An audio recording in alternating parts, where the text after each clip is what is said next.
करें। आज हम यहाँ पर स्टार्ट करते हैं नया चैप्टर, नया कॉन्सेप्ट। और हमारा आज का जो कॉन्सेप्ट है बच्चे, that is known as to be the alternating electric current. Phone off कर लो, फोन ऑफ कर लो। और चलो, सो हमारे पास ऑल्टरनेटिंग करंट, देखिए ऑल्टरनेटिंग करंट को समझना ज्यादा मुश्किल नहीं है। ऑल्टरनेटिंग करंट कैसे काम करता है ज्यादा मुश्किल नहीं है। ऑल्टरनेटिंग करंट के न्यूमेरिकल कैसे सॉल्व करने ज्यादा मुश्किल नहीं है। हम इसमें अगर कुछ चीजों को फंडामेंटल मान के चलें, जगजोत परनीत ऋषभ नितिका, तो इसके न्यूमेरिकल कभी नहीं अटकते। लेकिन अगर हम इसके अंदर कुछ फंडामेंटल पॉइंट्स को मिस करके चलोगे तो इसके न्यूमेरिकल आपको हमेशा मुश्किल लगेंगे। वो क्या चीजें हैं क्या नहीं है वो मैं आपको सारा टाइम टू टाइम बताता रहूंगा। और उन पे रिजिड रहना बेटा, बिलीव मी, अगर आप उसके ऊपर रिजिड रहोगे क्वेश्चन 101% सॉल्व होंगे, चाहे वो स्कूल लेवल के चाहे नीट लेवल के। मेरी बातों पे बस ध्यान रखना आपने, मैं क्या बोल रहा हूँ उस पर ध्यान देना। सबसे पहले हमारे पास यह आ जाएगा कि what do you mean by the alternating current. और बच्चा हमारे पास इसका एक्सप्रेशन क्या होगा, इसको लिखेंगे कैसे, और बच्चा हमारे पास ये बाकियों करंट से कैसे डिफरेंट है। तो हमारे पास सबसे पहले हम यहाँ पर लिखते हैं कि ऑल्टरनेटिंग करंट आपके पास alternating current is the current which changes both its magnitude, which changes both its magnitude, both आपके पास its magnitude and direction, both its magnitude and बच्चा हमारे पास direction, both its magnitude and the direction with the passage of the time, with the passage of the time indefinite time period, with the passage of the time, with the passage of the time आपके पास। और याद रखना बच्चे, ये हमारे पास change जो आपके पास हो रहा है ये पीरियोडिक है। द चेंज इज आपके पास यहाँ पर periodic, the change is periodic, जो चेंज है हमारे पास पीरियोडिक। अब ध्यान से समझना। इन कॉन्ट्रास्ट अगर आप कॉन्ट्रास्ट के हिसाब से चले, दे डायरेक्ट करंट जो हमारे पास डायरेक्ट करंट है, in contrast the direct current जो आपका डायरेक्ट करंट है बच्चा हमारे पास is a constant in magnitude. यह हमारे पास कांस्टेंट है बच्चे किसके अंदर, constant in the magnitude as well as in the direction. The constant in the magnitude and आपके पास डायरेक्शन। ये चीज मुझे तब समझ में आएगी जब मैं यहाँ पर एक ग्राफ प्लॉट करूंगा। मैं यहाँ पर ग्राफ प्लॉट करना चाह रहा हूँ और मैं ग्राफ प्लॉट करना चाह रहा हूँ between the value of the current and the time period. तो ये ग्राफ हम बनाना चाह रहे हैं between the current I and the time T. तो ये हमारे पास आ गया करंट आई और ये मेरे पास टाइम आ गया टी। अगर तो मेरे पास डायरेक्ट करंट है तो वो ऐसे चलेगा। Now this is the direct current, ये हमारे पास यहाँ पे डायरेक्ट करंट है। लेकिन अगर मेरे पास एसी करंट होगा, अगर ऑल्टरनेटिंग करंट होगा, तो ये ऑल्टरनेटिंग करंट कुछ इस तरीके से आपके पास वेरी करता है। ये हमारे पास यहाँ पर ऑल्टरनेटिंग करंट है। ऊपर वाला करंट कौन सा करंट है हमारे पास, बोलो। ऊपर वाला करंट मेरे पास डायरेक्ट करंट है और नीचे वाला करंट ये हमारे पास यहाँ पर बन जाता है ऑल्टरनेटिंग करंट। यह हमारे पास यहाँ पर बन जाता है ऑल्टरनेटिंग करंट, यह हमारे पास ऑल्टरनेटिंग करंट। अब ऑल्टरनेटिंग करंट हमारे पास यहाँ पर आधी टाइम पीरियड के लिए पॉजिटिव भी है और आधा टाइम, ये पूरा टाइम पीरियड है कैपिटल टी। याद रखना बच्चों, ये एक टाइम पीरियड के आधे टाइम पे पॉजिटिव होता है और आधे टाइम पे क्या होता है, नेगेटिव। मेरी बात समझे, तभी तो हमने बोला ये अपनी डायरेक्शन चेंज करता है और बच्चे ये अपनी वैल्यू भी चेंज कर रहे हैं। ये नेगेटिव के अंदर भी मैक्सिमम होता है, पॉजिटिव के अंदर भी मैक्सिमम होता है। ये हमारे पास करंट की कौन सी वैल्यू है, यह हमारे पास इसकी आपके पास पॉजिटिव वैल्यू। ठीक है राघव, बोलो बच्चे। राघव मैं सुन रहा हूँ बच्चे, आप अपना डाउट पूछते रहो। सर जो नेगेटिव पॉजिटिव वो डायरेक्शन होगी कि करंट तो ये कभी नेगेटिव होगा डायरेक्शन नहीं। होगी, ये हमारे पास डायरेक्शन होगी, ये direction of the alternating current है, क्योंकि पॉजिटिव एक ओके सर, डायरेक्शन है। तो खुद अपने क्वेश्चन का तो आंसर दे रहा है। अगर मैं मैं तुझे कंफर्म कर बोलूं, रहा हूँ सर। है ना, मैं वही बोल रहा हूँ कि तू अपने क्वेश्चन का आंसर खुद ही दे रहा है, कि तू मुझे बोल रहा है सर आप ये बता दो कि पॉजिटिव नेगेटिव डायरेक्शन होगी। हाँ यार, पॉजिटिव आगे की तरफ है तो नेगेटिव कहाँ पर है, पीछे की तरफ, है ना, ऐसा कुछ हमारे पास हो जाता है। तो हमारे पास ये जो ऑल्टरनेटिंग करंट है परनीत, मेघा, ये हमारे पास क्या कर रहा है, ये जो हमारे पास ऑल्टरनेटिंग करंट रहता है, ये हमारे पास डायरेक्शन में भी चेंज होता है, मैग्नीट्यूड के अंदर भी। ये देखो, ये हमारे पास मैक्सिमम हो जाता है, फिर बच्चे आपके पास जीरो हो जाता है, फिर नेगेटिव में मैक्सिमम हो जाता है, फिर से जीरो हो जाता है। तो ये अपनी मैग्नीट्यूड को भी चेंज कर रहा है, डायरेक्शन को भी चेंज कर रहा है। डायरेक्ट करंट जो कि आपको इलेक्ट्रिक सेल से मिलता है, जो आपको लैपटॉप की बैटरी से बच्चे आपके पास मिलता है, ये सबके सब हमारे पास क्या है बच्चे, अगर देखा जाए तो ये बच्चा हमारे पास ये जो सेल है या बैटरी है, ये सब डीसी करंट प्रोड्यूस करते हैं और इसकी वैल्यू एक जैसी रहती है। अब पॉइंट यहां पर निकल कर ये आता है कि मैं इसका एक्सप्रेशन कैसे डेवलप करूं। सो आपके पास expression for the AC current, the expression for the AC current, the expression for the AC current.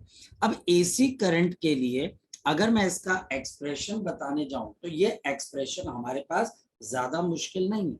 हम इसके ज्यादा डेप्थ के अंदर भी नहीं जाते हैं बच्चे, हम इसके डेप्थ के अंदर नहीं जाते, क्योंकि इसके अंदर डेप्थ के अंदर जाना हमारे सिलेबस के अंदर है ही नहीं। हमारे पास यहाँ पर सबसे पहली चीज जो अब आपको समझ में आनी चाहिए, जो पहली चीज है बच्चे, जो आपको अब समझ में आनी चाहिए, और वो हमारे पास ये बच्चे कि आपके पास AC current and AC voltage, the AC current and the AC voltage are the phasors. ये हमारे पास क्या है, phasors. These are the phasors. तो जैसे हमारे पास वेक्टर्स होते हैं, स्केलर्स होते हैं, वैसे ही फेजर्स भी होते हैं। ये फेजर्स क्यों हैं, इसका रीजन है क्योंकि इनकी वैल्यू कांस्टेंट नहीं है। ये बच्चा हमारे पास लगातार चेंज होती रहती है। और फेजर्स बच्चा हमारे पास क्या होते हैं, ध्यान से समझना, ये पूरे चैप्टर के अंदर अब आपका इस्तेमाल होगा। जो इसको भूल गया समझो बच्चे, उसके न्यूमेरिकल्स नहीं होंगे। और एसी करंट के लिए, डीसी के लिए नहीं, एसी वोल्टेज के लिए, डीसी वोल्टेज के लिए नहीं। हमारे पास याद रखना बच्चे, the AC current, the AC current and the AC voltages, and the AC voltages, AC voltages are basically scalars. ये बेसिकली हमारे पास तो स्केलर्स हैं, बेसिकली स्केलर्स, ये हमारे पास बेसिकली स्केलर्स होते हैं। बट लेकिन बच्चे हमारे पास दे आर एडेड, अब ये इंपॉर्टेंट बात स्टार्ट होने वाली है, दे आर एडेड, ये बच्चा हमारे पास ऐड होते हैं अकॉर्डिंग टू दी, समझने की कोशिश करना बच्चे, they are added according to the, according to the vector law of addition. समझो बच्चे, they are added according to the vector law of addition. ये हमारे पास वेक्टर लॉ ऑफ एडिशन के हिसाब से ऐड हो। अब ये ध्यान रखना बच्चे, यानी कि अगर तो मेरे पास एसी वोल्टेज है, तो हमारे पास सपोज कि ये आपके पास एक एसी वोल्टेज है, और ये मेरे पास यहाँ पर दूसरी एसी वोल्टेज है। ये हमारे पास पहली एसी वोल्टेज है, ये दूसरी एसी वोल्टेज है, और हमारे पास इन दोनों के बीच का एंगल फाई के बराबर है। इन दोनों वोल्टेजेस को अब आप कैसे ऐड करोगे, आप इनको ऐड करोगे according to the vector law of addition. और यहाँ पर हम कौन सा लॉ लगाते हैं जगजोत, जगजोत हम यहाँ पर कौन सा लॉ लगाते हैं, हम यहाँ पर लगाते हैं parallelogram law of vector addition. ये नेट वोल्टेज है, और यहाँ पर हमारे पास ये नेट वोल्टेज है। आज से पहले ये चीज हमने की नहीं, जरूरत नहीं थी। आज से पहले बच्चे इस बात को ध्यान रखना, वोल्टेजेस को डायरेक्ट ऐड करते थे, 60 और 40 100 हो गए। करंट कैसे ऐड करते थे, 10 और 20 कितना हो गया, 30। लेकिन अब नहीं, अब आपको बहुत ध्यान देना पड़ेगा बच्चे कि इन केसेस के अंदर, इन करंट्स के अंदर बच्चे आप इनके addition according to the vector law of addition करोगे। ये पहला कॉन्सेप्ट है बच्चे, और ये पहला कॉन्सेप्ट पूरी किताब के अंदर चलेगा, पूरे टॉपिक्स के अंदर चलेगा। जब मैं दो ऑल्टरनेटिंग करंट्स को ऐड करूंगा, ऑल्टरनेटिंग करंट्स को ऐड करूंगा, मैं कभी भी सिंपल लॉ ऑफ अलजेब्रा को यूज नहीं करूंगा।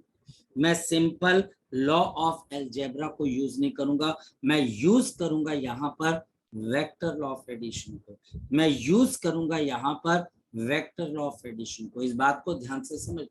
तो हमारे पास यहाँ पर नेट वोल्टेज कैसे आ जाएगी? सो अंडर रूट ऑफ, आपके पास अंडर रूट ऑफ, एक मिनट रुकिएगा बच्चे, आपके पास एक,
चलिए। सो बच्चे हमारे पास इस बात का ध्यान रखना है कि आपके पास यहाँ पर इसको डायरेक्ट ऐड नहीं करना बच्चे, इस बात का ध्यान रखना। v1 का स्क्वायर प्लस v2 का square plus of 2v1 v2 into cos of. बेटा मैं फिर आपको बार बार ये बात क्यों कह रहा हूँ, क्योंकि जब आप किसी बच्चे से बात करते हो कि हम ऑल्टरनेटिंग करंट कर रहे हैं, तो हम जब बच्चे से बात करते हो, आप बात करोगे तो आप ये पाओगे कि बच्चा वोल्टेजेस या करंट को वैसे ही ऐड कर रहा है जैसे वो डीसी करंट को ऐड करता है। यहाँ पर ऐसा कुछ नहीं है बच्चे, यहाँ पर आपके पास कुछ ऐसा नहीं है। और यहाँ पर मेरे पास फाई क्या चीज होगा? Now this is the phase angle, ये हमारे पास क्या बच्चे? Phase angle. मैं एक इंटरेस्टिंग चीज और आपको बताता हूँ। Phasors are also called the rotating vectors, the phasors are also called the rotating vectors, यानी कि वो वेक्टर्स जो रोटेट होते हैं। अब आप बोलोगे सर इसका क्या मतलब? मैं बोलूंगा यार बड़ा मजेदार मतलब है, अगर आप सोच पाओ तो बहुत मजेदार है। देखिए कैसे, सपोज कि मैं एक सर्कल बनाता हूँ, ये ध्यान से समझिएगा, ठीक है, ध्यान से समझिएगा, बहुत मजा आएगा आपको ये चीज समझ के। कि सपोज कि मैं यहाँ पर बच्चे आपके पास क्या बना देता हूँ, सर्कल बनाता हूँ, देखिएगा बहुत मजा आएगा। ये हमारे पास यहाँ पर इस तरीके से आपके पास एक सर्कल बन गया, ये आपके पास एक सर्कल बन गया, ठीक। और इस सर्कल का कोई ना कोई रेडियस भी होगा, चलो जी।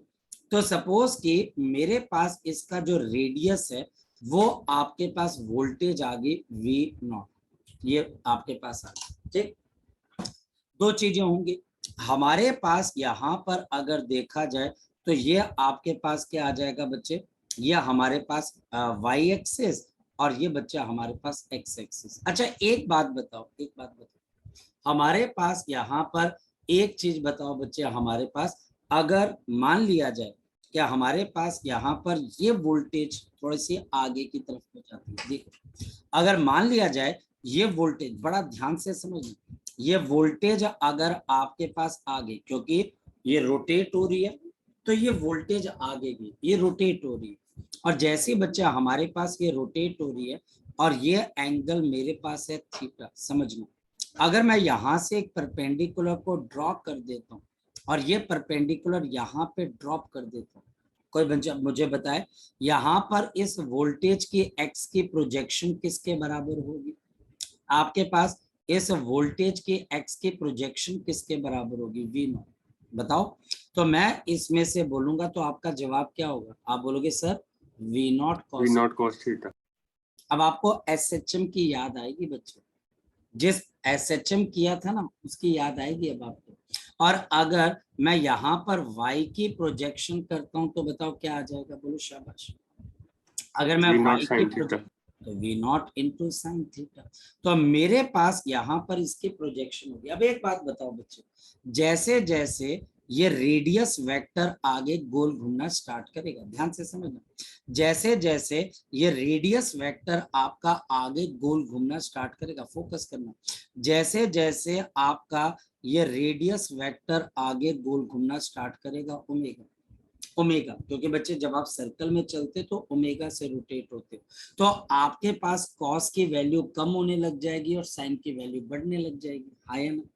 मेरी बात को समझ पा रहे? मेरी बात को फोकस करो, मैं आपको समझाता हूँ कैसे। फॉर एग्जाम्पल मैं यहाँ पर y के प्रोजेक्शन की ही बात करूँ, मैं ये y के प्रोजेक्शन की बात करता हूँ, ध्यान से समझना सब बच्चे, इसका जवाब देना, मजा आएगा, बहुत मजा आएगा आपको बच्चे इसका जवाब देकर कि ये मेरे पास मैं y की मोशन को पढ़ रहा हूँ और ये देखिए बच्चे y की प्रोजेक्शन। देखो मान लिया जाए कि t इज इक्वल टू 0 के ऊपर, t इज इक्वल टू 0 के ऊपर आप यहाँ कहीं पर थे, हाँ या ना बच्चे? यहाँ पर थे, तो t इज इक्वल टू 0 पे आप यहाँ पर थे, आपकी x की वैल्यू मैक्सिमम थी, y की वैल्यू क्या थी बच्चे? आपके पास 0 थी। हाँ या ना? मेरी बात को समझ पा रहे हो? yes, मेरी बात को फोकस कर पा रहे हो? देखो ध्यान से, ये मैं तभी बोल रहा हूँ कि यह आपके पास किसकी आपके याद दिलाएगी? आपको सिंपल हार्मोनिक मोशन की। जिस बच्चे का वीक है वो ध्यान से देखिए, उसको सिंपल हार्मोनिक मोशन भी समझ में आ जाएगा। मैं बहुत डिटेल में करवा रहा हूँ आपको बच्चे, हालांकि इसकी इतनी जरूरत नहीं है। तो हमारे पास यहाँ पर आपके पास वी नॉट साइन थीटा, ये वी नॉट साइन थीटा को, तो यहाँ पर थीटा 0 डिग्री, आपके पास t इज इक्वल टू 0 पे क्या हो जाएगा? 0 डिग्री। तो 0 डिग्री के ऊपर आपके पास साइन ऑफ 0 डिग्री क्या होता है बच्चे? आपके पास 0, तो ये 0 हो जाएगा। जैसे ये जो रेडियस है 90 डिग्री पे चला जाएगा, साइन ऑफ 90 कितना होता है? 1, तो आपके पास ये वी नॉट आ जाएगा मैक्सिमम। फिर बच्चे हमारे पास 180 पे ये 0 हो जाएगा, फिर बच्चे 270 पे मैक्सिमम। तो अगर यहाँ पर आप बनाते हो बच्चे तो ये ग्राफ आपके पास ऐसा करके बनेगा। मेरी बात को समझ पा रहे हो? ये ऐसे करके बनेगा। बन रहा है बच्चे ये ग्राफ? ये ग्राफ समझ में आ रहा है कैसे बन रहा है? ये according to V naught sine theta बन रहा है। हमारे पास 0 डिग्री के ऊपर मैं यहाँ पर ग्राफ बना रहा हूँ, v is equal to V naught sine of theta, और यहाँ पर बच्चे हमारे पास 0 डिग्री पे 0, 90 डिग्री के ऊपर आपके पास मैक्सिमम, 180 पे 0, 270 के ऊपर मैक्सिमम। यहाँ पर मेरी voltage plus of V naught है। बहुत ध्यान से देखना पड़ेगा और बहुत पेशेंस के साथ काम करना पड़ेगा। अगर जिस बच्चे ने ये बात आज सीख ली उस बच्चे का कभी आपके पास क्वेश्चन गलत नहीं होगा, और जिस बच्चे ने इस बात को थोड़ा ढीला लिया वो नहीं कर पाएंगे बच्चे। इसे बहुत टाइटली होके कि यार ये कर क्या रहा है, ये पर्सन ये ग्राफ क्यों बना रहा है, हमको अपने आप से क्वेश्चन पूछना। हाँ राघव बोल बच्चे। सर साइन थीटा का ग्राफ भी तो बन रहा है सर, वही है क्या बेटा? सर साइन थीटा का ग्राफ ही बन रहा है ना, मतलब सर? हाँ साइन थीटा का ग्राफ बन रहा है, मतलब आपकी जो वोल्टेज है अगर मैं उसको किसी सर्कल का रेडियस मान के बोलूं कि ये वोल्टेज आपके पास एक रोटेटिंग वेक्टर, बच्चा इसमें भी क्वेश्चन उठाता है कि सर वो रोटेटिंग वेक्टर क्यों है, उसको हम अभी देख लेते हैं, 2 मिनट का काम है, हम वो भी देख लेंगे, वो भी मैं आपको बता दूंगा। लेकिन पहले ये बात समझो कि हमारी जो वोल्टेज है वो एक रोटेटिंग वेक्टर है, और ये बच्चा आपके पास एंगल पे डिपेंड कर रही है, और बच्चा +1 के अंदर हमारे पास थीटा किसके बराबर होता था, ओमेगा टी।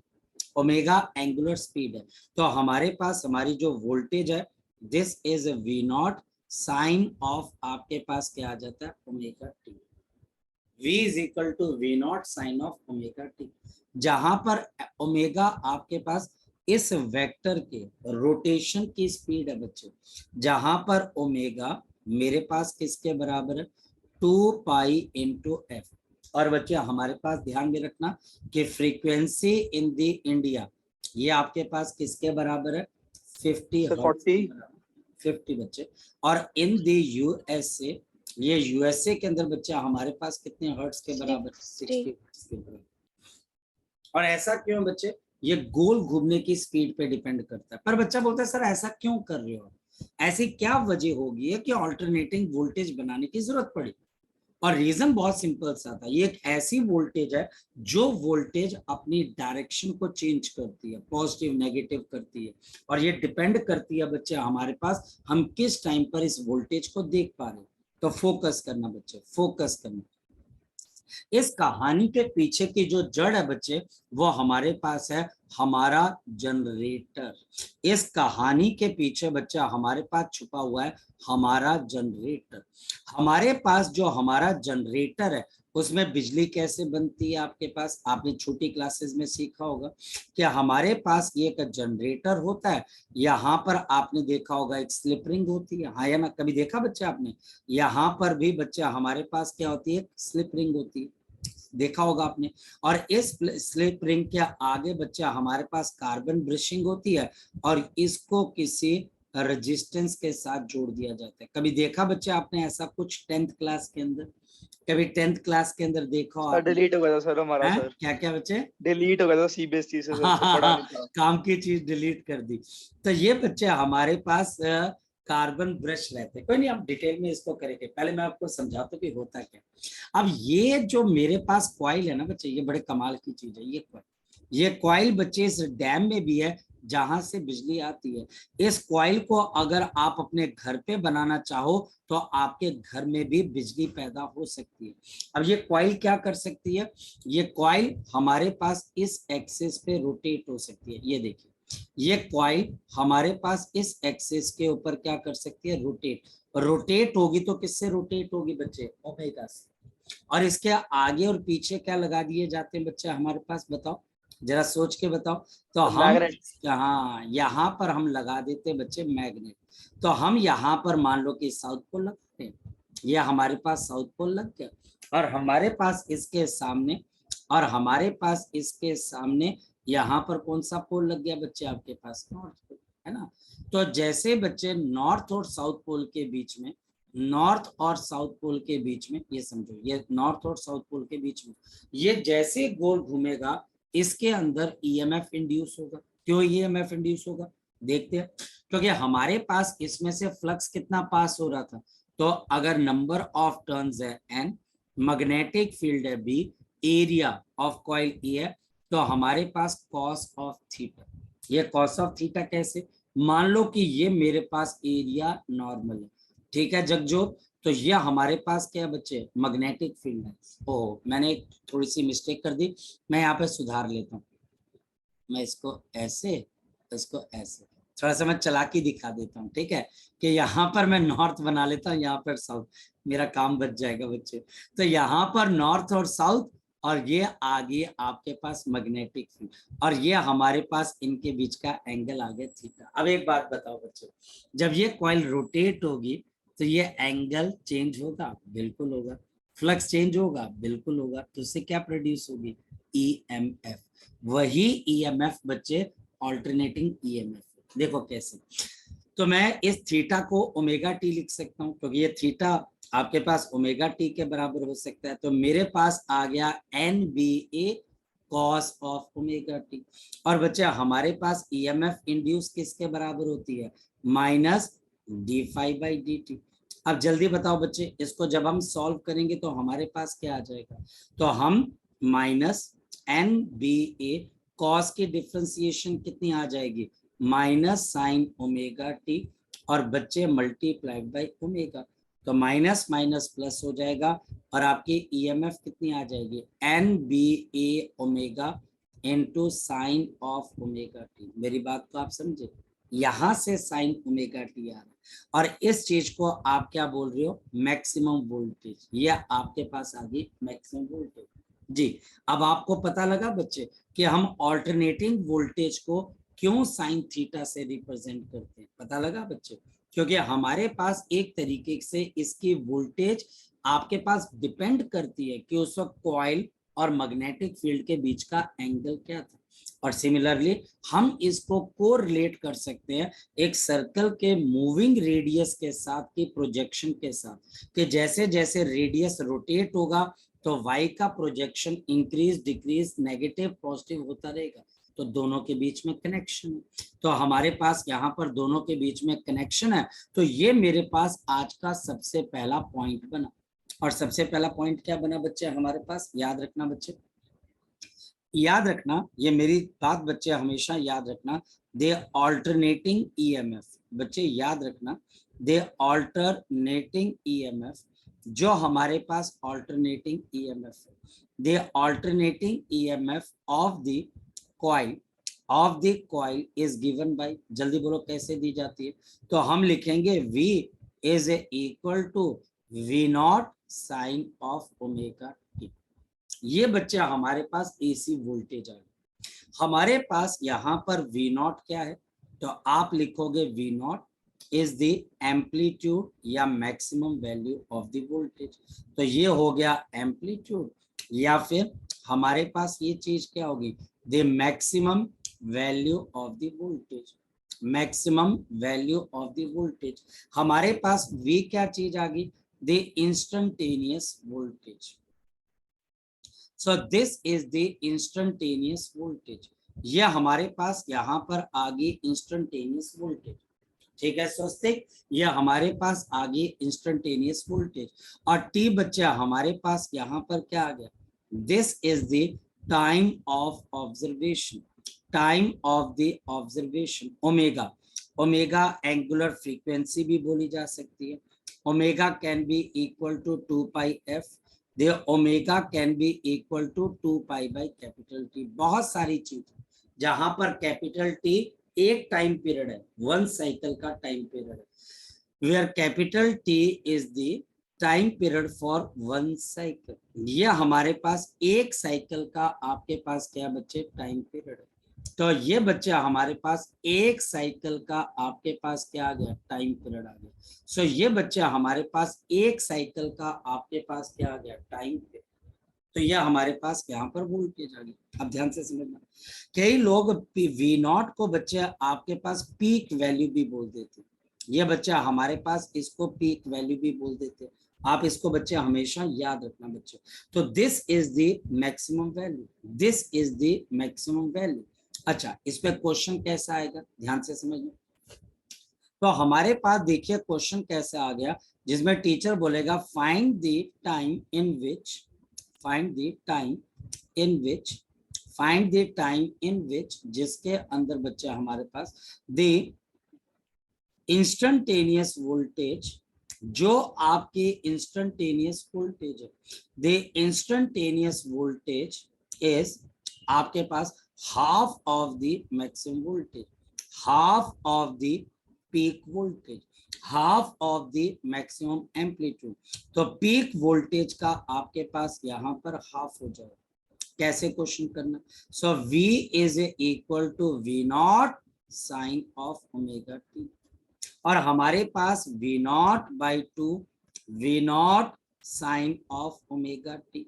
V नॉट से V नॉट कैंसिल, तो हमारे पास यहाँ पर sine of omega T. So we have sine of omega T is equal to half. तो साइन का कौन सा एंगल हाफ के बराबर होता है, तो आंसर है 30 डिग्री, और 30 डिग्री का मतलब मेरे पास पाई बाई 6। तो हमारे पास ये आ जाएगा 2 pi by capital T small T pi by 6, पाई से पाई कैंसिल, देयरफॉर मेरे पास टी की वैल्यू किसके बराबर आ जाएगी, capital T divide by 12। So capital T divide by 12। ऐसा क्वेश्चन बच्चा हमारे पास यहाँ पर आएगा। और याद रखना आपके पास ऑल्टरनेटिंग वोल्टेज का सिंबल क्या होता है, याद रखना हमारे पास इसका जो सिंबल है ऑल्टरनेटिंग वोल्टेज का, ये हमारे पास कुछ इस तरीके से होता है ना। This is the symbol of the alternating voltage, ये हमारे पास यहाँ पर सिंबल है।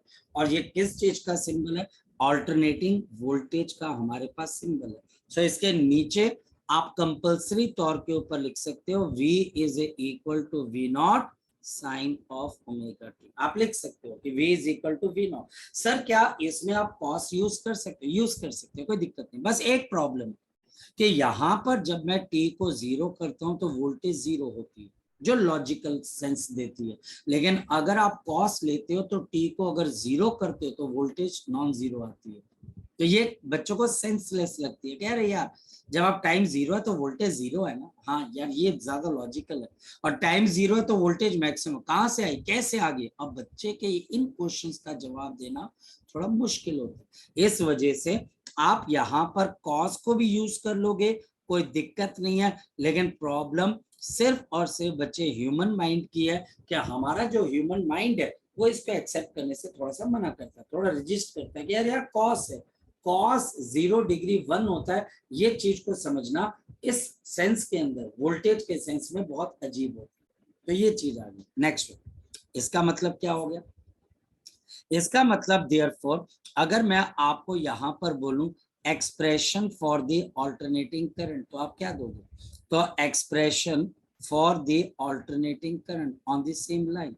सो expression for the alternating current, so expression for the alternating current on the same line. तो हमारे पास यहाँ पर क्या आएगा, I is equal to I not sine of omega t. So I is equal to I naught sine of omega T, जहां पर मेरे पास I नॉट कौन सी वैल्यू है आपके पास, पीक वैल्यू। आप इसको एम्पलीट्यूड भी बोल सकते हो, आप इसको मैक्सिमम वैल्यू भी बोल सकते हो। तो I not is the peak और द एम्पलीट्यूड। नंबर 1 हमारे पास यहाँ पर I क्या चीज है बच्चे, this is the instantaneous value. ये हमारे पास यहाँ पर इसकी इंस्टेंटेनियस वैल्यू। मेरे पास यहाँ पे टी क्या बच्चे, the time of observation, the time of the observation. तो हमारे पास यहाँ पर now this becomes the time of the observation. So I is equal to I naught sine of omega t. अब इस पे क्वेश्चन कैसे आ सकते हैं, क्वेश्चन तो मैंने बता दिया, सेम लाइन के ऊपर बच्चा हमारे पास यहाँ पर क्वेश्चन आता है। या फिर मेरे पास बच्चे यहाँ पर क्वेश्चन क्या आएगा, बड़ा सिंपल सा क्वेश्चन है बच्चे हमारे पास। और क्वेश्चन हमारे पास यहाँ पर ये आ जाता है, आपको ये बताना है कि what is the value of the alternating current, what is the value of the alternating current, value of the alternating current, value of the alternating current। मेरे पास alternating current की वैल्यू क्या होगी बच्चे, at the time। और बच्चे हमारे पास time किसके बराबर है, t is equal to t divided by 8। सो हमारे पास t is equal to t divided by 8। तो बताओ कैसे करोगे। तो हमारे पास इस क्वेश्चन का सॉल्यूशन बड़ा सिंपल है। तो मेरे पास I is equal to I not into हमारे पास यहाँ पर sine of omega into T. तो sine of omega into T, तो हमारे पास I is equal to I not sine of omega. तो ओमेगा हमारे पास किसके बराबर है, 2 pi by T multiplied by T by 8। तो हमारे पास ये टी से टी कैंसल, ये 2 कैंसल होके 4, तो पाई बाई 4। पाई बाई 4 का मतलब 45 डिग्री। तो मेरे पास आई की वैल्यू किसके बराबर आ जाएगी, आई नॉट साइन ऑफ 45 डिग्री। तो मेरे पास इसकी वैल्यू किसके बराबर आ जाएगी, तो आई नॉट डिवाइडेड बाई रूट। तो आई की वैल्यू हमारे पास किसके बराबर आ जाएगी, आई नॉट डिवाइडेड बाई रूट। जी, किसी बच्चे का डाउट है वो साथ साथ बच्चे अपना डाउट पूछते चलो, बोलो शाबाश। अगर किसी बच्चे का सर पाई बाई 4 तक भी रहने दे सकते हैं या फिर ना पाई बाई 4 तक रहने देना तो जुर्म है ना बच्चे, हाँ या ना। तो टीचर हो सकता है कि बोले जान दे बेटा, ये बच्चा जो है नंबर नहीं लेना चाह रहा। देख बच्चे, मैं मना नहीं करता हूँ, हो सकता है आपको टीचर आधा नंबर ना दे, तो याद कर ले बच्चा, हाँ या ना, याद कर ले थोड़ी बहुत, कोई बात नहीं। तो किस दिन आ जाना मेरे पास, मैं तेरे को बिठा के याद करवा दूंगा, ठीक है? मेरे पास आ जा, करवा दूंगा, ठीक है? हाँ या ना? ठीक है सर। ठीक है, जब भारी मन से कह रही है तो दिल नहीं है इसका, इसका बिल्कुल दिल नहीं है पाई बाई 4 की वैल्यू याद करने का। तो याद तो करना पड़ेगा। देख, मैं मतलब कि कहते हैं ना कि अगर मान लिया जाए कि हमारे पास कोई भी एक कंडीशन हो तो उसे घबराना क्या भाई। जब वो कहते हैं ना कि ओखली में सर दिया तो मूसलों से क्या, मतलब कि जो ऊपर गिरते ना डंडे मूसले भारी वाले, तो उनसे क्या डरना, जब दे दिया ओखली सर पे। तो जब कर ही लिया बच्चे, आधा सिलेबस हो ही गया, पाई बाई 4 को भी थोड़ा सा पंगे डाल ले, क्या दिक्कत है। पाई का मतलब होता है 180, तो ऐसा याद कर, पाई का मतलब कितना होता है 180, फिर तेरी मुश्किलें दूर हो जाएंगी। फिर एक टेबल है, उस टेबल को हम बैठ के याद कर लेंगे, मतलब हो जाएगा बच्चा, ठीक है? क्लियर है? चले आगे।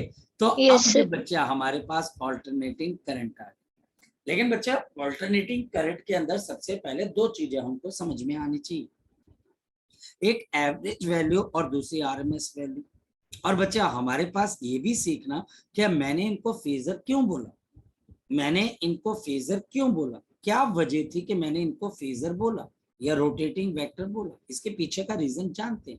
और ये आपको वेव ऑप्टिक्स में जाकर बहुत हेल्प करेगा। मैं आपको समझाता हूँ कैसे। हमारे पास यहाँ पर बड़ी सिंपल सी चीज है बच्चे, बड़ी सिंपल सी चीज है कि हमारे पास यहाँ पर टीचर आपको ये बोल देता है कि मेरे पास एक सिचुएशन है बच्चे, ध्यान से समझना। मेरे पास यहाँ पर सिचुएशन क्या है कि ये मेरे पास डीसी करंट है, आपके पास डीसी करंट है। पहला करंट 3 एम्पेयर का और दूसरा करंट मेरे पास यहाँ पर 4 एम्पेयर का, ठीक? तो एक 3 एम्पेयर का, एक 4 एम्पेयर का। और टीचर मुझे यहाँ पर ये बोल देता है कि what is the value of I1 plus of I2, है ना? टीचर मुझे क्या बोलता है कि I1 प्लस ऑफ I2 की वैल्यू क्या निकालनी है, डीसी करंट है। तो हमारे पास दिमाग काम करेगा, 3 प्लस 4 कितना होता है, 4 5 6 7, या फिर 3, तो 3 4 5 6 7, तो बच्चा हमारे पास 7 ही आएगा। तो हमारे पास इसका आंसर आ जाएगा 7 एम्पेयर। लेकिन अभी कहानी बची हुई, जहां पे टीचर आपको ये बोलेगा मेरे पास ये पहला ऑल्टरनेटिंग करंट है और ये है 3 साइन ऑफ ओमेगा टी, ध्यान से समझना। और मेरे पास यहाँ पर, और ये मैं कोई नई चीज नहीं करवा रहा हूँ, ये आप वेक्टर्स और सिंपल हार्मोनिक मोशन और वेव्स जो +1 का था बच्चे, वहां से बच्चे हम करते आ रहे। तो I1 बच्चे हमारे पास है 3 साइन ऑफ ओमेगा टी, और मेरे पास यहाँ पर I2 की वैल्यू किसके बराबर है, ये आपके पास है 4 कॉस ऑफ ओमेगा टी। तो 3 साइन ऑफ ओमेगा टी और 4 कॉस ऑफ ओमेगा टी। अब ये दो ऑल्टरनेटिंग करंट है। टीचर मुझे बोलता है कि what is the value of, ध्यान से समझिए, कि what is the value of, आपके पास यहाँ पर वैल्यू किस किस की है, I1 प्लस ऑफ I2। आपको ये बताना है कि मेरे पास यहाँ पर I1 प्लस ऑफ I2 की वैल्यू किसके बराबर होगी। तो मुझे यह बताना है कि मेरे पास यहाँ पर I1 प्लस I2 की वैल्यू किसके बराबर होगी। अब बच्चा बोलता है सर 7, नहीं, ध्यान से समझना, ये एसी करंट है। एसी के लिए बच्चे मैंने आपको बोला है बहुत ध्यान से समझना। पहली बात बच्चे याद रखना, never attempt scalar addition on AC current and voltages. Never attempt this scalar addition. Never attempt this scalar addition. This scalar addition on आपके पास यहाँ पर on the AC current and the voltages. On the AC currents, on the AC current and the voltages. आप AC current और voltages के ऊपर कभी भी scalar addition को अटेम्प्ट मत करिएगा, बहुत भारी भूल हो जाएगी आपके पास। यहाँ पर बहुत बहुत भारी बच्चे आपके पास यहाँ पर भूल हो जाएगी, इस बात का ध्यान रखना। सेकंड बात, हमारे पास यहाँ पर इनको ऐड कैसे करना, तो पहली चीज बच्चे हमेशा याद रखनी है, find phase angle. Find the phase angle. Find the phase angle. अब बच्चा बोलता है कि फेज एंगल फाई क्या बोला बच्चे? इन दोनों करंट्स के अंदर अगर मैं देखूं, ये साइन ओमेगा टी है और ये कॉस ओमेगा टी। याद रखना बच्चे, अगर मैं लिखूं साइन ओमेगा टी और मैं लिखूं कॉस ऑफ ओमेगा टी, तो मैं इसको ऐसे भी लिख सकता हूँ, sign omega t plus of pi by. आपको ये बात पता लग रही है? मैं यहाँ पर इसको sign omega t plus pi by 2 लिख सकता हूँ। ये चीज जो मैथ्स के स्टूडेंट है, राघव तुझे समझ में आ रही है? राघव तुझे समझ में आ रही है? क्योंकि हमारे पास कॉस थीटा किसके बराबर होता है, जरा बता दो। तो sine of 90 degree plus minus theta plus minus क्यों मिल गया, वो थोड़ी डायरेक्शन की दिक्कत आ जाती है। अब यहां से मुझे पता लगता है, ध्यान से समझना, कि मेरे पास पहला करंट है 3 साइन ऑफ ओमेगा टी और मेरे पास यहां पर दूसरा करंट है 4 sine of omega t and plus of आपके पास पाई बाय 2। और हमें पता लग गया ये साइन तो ये भी साइन, ओमेगा टी ये वाला फैक्टर हमारे पास एक्स्ट्रा। तो इसका मतलब इन दोनों के बीच में आपके पास फेज एंगल कितने का बच्चे? तो हमारे पास therefore they have phase angle of, now they have a phase angle of, they have the phase angle of, they have the phase angle of, आपके पास कितना आ जाएगा 5 by 2। You have the phase angle of बच्चे हमारे पास 5 by 2। हमारे पास यहाँ पर इसका जो फेज एंगल है वो आपके पास पाई बाय 2 के बराबर है। दे have the phase angle of pi by 2। तो 3 sign omega T 4 sign omega t plus of क्या आ गया बच्चे 5 बाय 2। मेरी बात को आप समझ पाए? और इस वजह से हमारे पास यहाँ पर क्या चीज आएगी, we have under root of. ध्यान से समझ, हमारे पास यहाँ पर अब ध्यान से समझ, ये मेरे पास 3 है और ये 4 है और ये इनके बीच का फेज एंगल। तो आपके पास कितना आ जाएगा 3 का स्क्वायर प्लस 4 का स्क्वायर एंड प्लस ऑफ आपके पास 2 into 3 into 4 into cos of आपके पास क्या आ जाता है 5/2। 3 इंटू 4 इंटू बच्चा हमारे पास कॉस ऑफ 5/2। तो 2 इंटू 3 ये इसलिए बच्चे क्योंकि इनके बीच का फेज एंगल 5/2। या तो टीचर देगा या निकाल देंगे। अगर आपके पास कोई और क्वेश्चन होगा उसको बाद में देखते हैं, पहले इसको देखो। तो cos ऑफ π/2 कितना होता है बच्चे हमारे पास 90। तो इस वजह से under root of 9 plus of 16 25 5 ampere. तो यहाँ पर 3 और 4 जब ऐड होंगे तो 7 का करंट नहीं बनाएंगे। बता जगजोत कितने का बनाएंगे 5। ये बहुत इंपॉर्टेंट चीज है, यहीं पर बच्चा मार खाता है, यहीं पर बच्चा कहता है अरे यार ये क्या थी, ये तो हमको किसी ने बताया नहीं। लेकिन पॉइंट यही है, यही इसमें सीखना। इस चैप्टर में है ही कुछ नहीं, बस इन चीजों पे फोकस करना। बोल राघव। सर 2 एम्पीयर कहाँ गया सर फिर? सर 2 एम्पीयर का करंट कहाँ गया? कहीं नहीं गया, वो यहीं पर है बच्चे हमारे पास। ये फेजर होते हैं बच्चे, यही तो आपको सिखाना बच्चे। आपको शायद से जब आपने स्कूल में क्लास लगाई होगी आपको नहीं बताया गया होगा, लेकिन मैं आपको बता रहा हूँ बच्चे ये सर भी सर वहां पर सर यहाँ पर पहुंचे नहीं, सर स्कूल में भी यहाँ पर पहुंचे नहीं। कोई नहीं, पहुंच जाओगे। तो हमारे पास यहाँ पर आपके पास ये बात समझनी है कि अगर आप ऑल्टरनेटिंग करंट को वैसे ऐड करोगे जैसे आप नॉर्मल करंट को ऐड करते हो, मिसलीडिंग, बहुत बड़ा मिसलीडिंग हो जाएगा। बहुत बड़ा जो है बच्चे ड्रास्टिक, बहुत एक ऐसी चीज हो जाएगी जिसमें बच्चा आप बहुत गलत काम कर दोगे। आप इसको वेक्टर एडिशन करते हो। यहाँ पर बच्चा थोड़ा सा कम सोच पाता है, लेकिन आप सोच लो।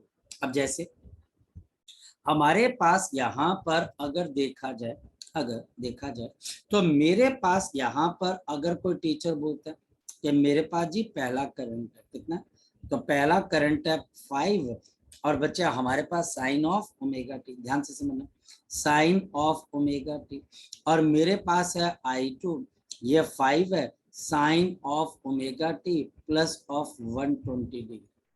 कितना आ गया 120। टीचर बोलता है I1 प्लस I2 निकालना। अब देखना आप हैरान हो जाओगे, सबके सब बच्चे। तो टीचर मुझे बोलता है फाइंड I1 प्लस I2, तो मुझे I1 प्लस ऑफ I2 निकालना। कैसे निकालोगे परनीत? बड़ी सिंपल सी बात है। तो ये भी 5 है, ये भी 5 है, और फेज एंगल कितने का है? 120। तो मेरे पास आ जाएगा अंडर रूट ऑफ 5 का स्क्वायर प्लस ऑफ 5 का स्क्वायर प्लस ऑफ। अब बच्चे हमारे पास यहाँ पर कितना आएगा? 2 5 इंटू 5। देखो बच्चे 2 5 इंटू 5, समझो 2 5 इंटू 5 कॉस ऑफ 120। अब कौन बच्चा मुझे बताएगा कॉस 120 कितना होता है? तो कॉस 120 आपके पास -1/2। वाह रे वाह, क्या बात है।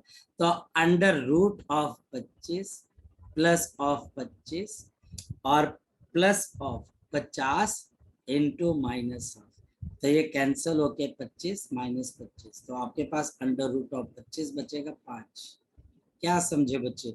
यहाँ पर एक बात बताना राघव, कल को अगर ये क्वेश्चन किसी बच्चे को पूछा जाए तो बच्चा क्या जवाब देगा? 5 + 5 कितना होता है? 10।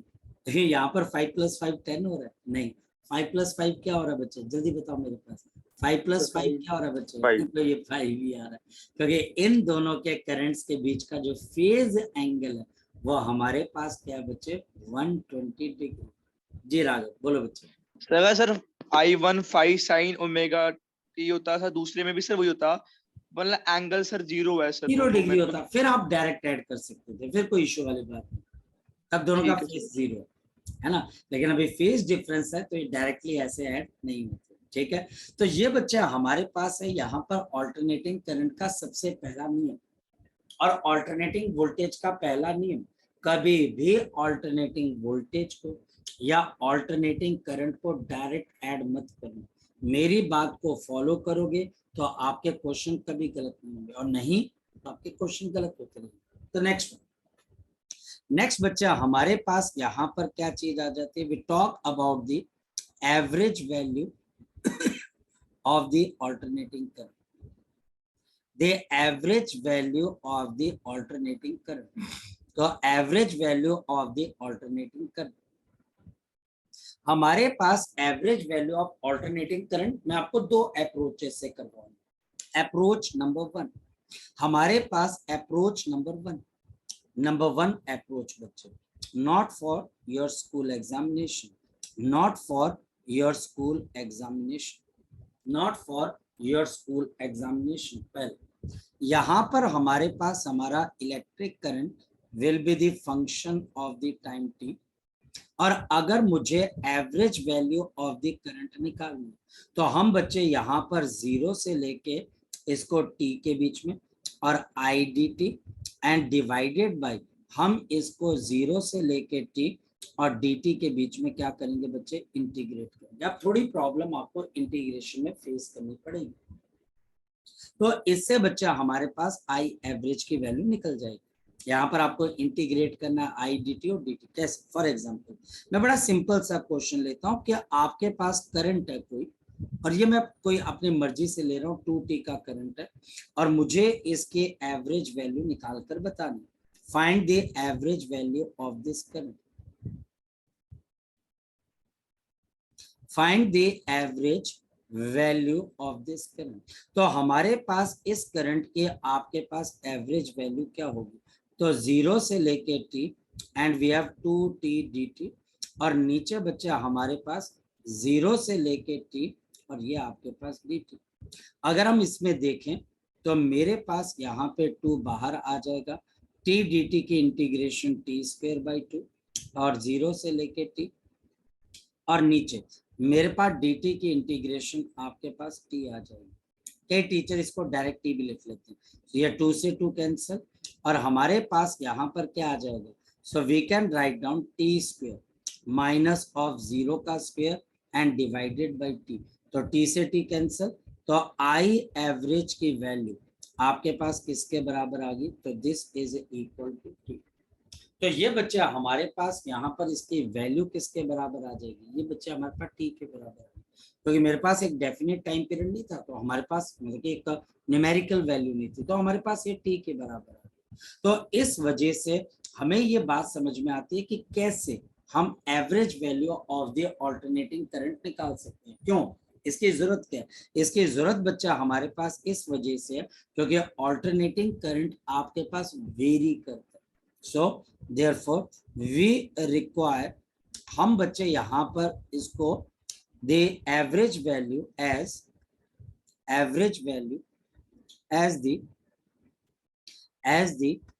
द ऑल्टरनेटिंग करंट, क्योंकि बच्चा हमारे पास जो ऑल्टरनेटिंग करंट है as the alternating current is varying periodically, तो ये हमारे पास वेरी कर रहा है। और ये वेरी कैसे कर रहा है बच्चे? आपके पास पीरियोडिकली वेरी कर रहा है।